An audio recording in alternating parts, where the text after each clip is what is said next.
There are other reasons.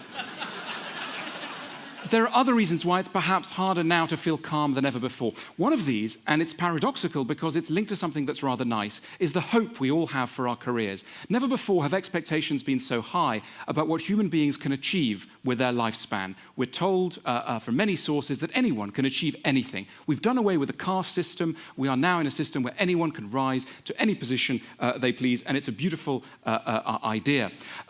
Along with that has come a spirit of equality. We're all basically equal. There are no strictly defined hierarchies. There's one really big problem with this, and that problem is envy.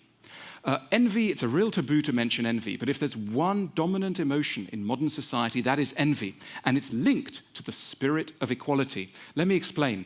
I think it would be very unusual for anyone here or anyone watching to be envious of the Queen of England. Even though she's much richer than any of you are, and she's got a very large house, the reason why we don't envy her is because she's too weird. She's simply too strange. We can't relate to her. She speaks in a funny way. She comes from a sort of odd place. So we can't relate to her. And when you can't relate to somebody, you don't envy them. The closer two people are in age, in background, in the process of identification, the more there's a danger of envy, which is incidentally why none of you should ever go to a school reunion, because there is no stronger reference point than people one was at school with. But the problem generally of modern society is that it turns the whole world into a school. Everybody's wearing jeans, everybody's the same, and yet they're not. So there's a spirit of equality combined with deep inequalities, which can make for a very stressful situation. It's probably as unlikely that you would nowadays become as rich and famous as Bill Gates as it was unlikely in the 17th century that you would accede to the ranks of the French aristocracy.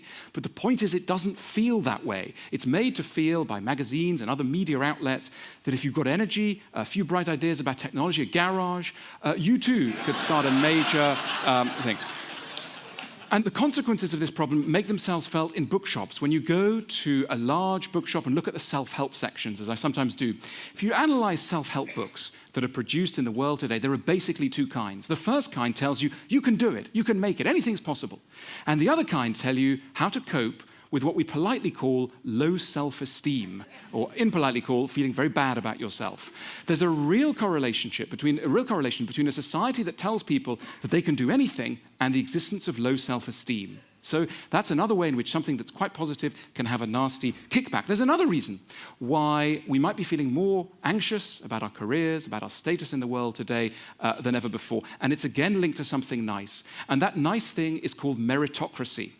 Now, everybody, all politicians on left and right, agree that meritocracy is a great thing, and we should all be trying to make our societies really, really meritocratic.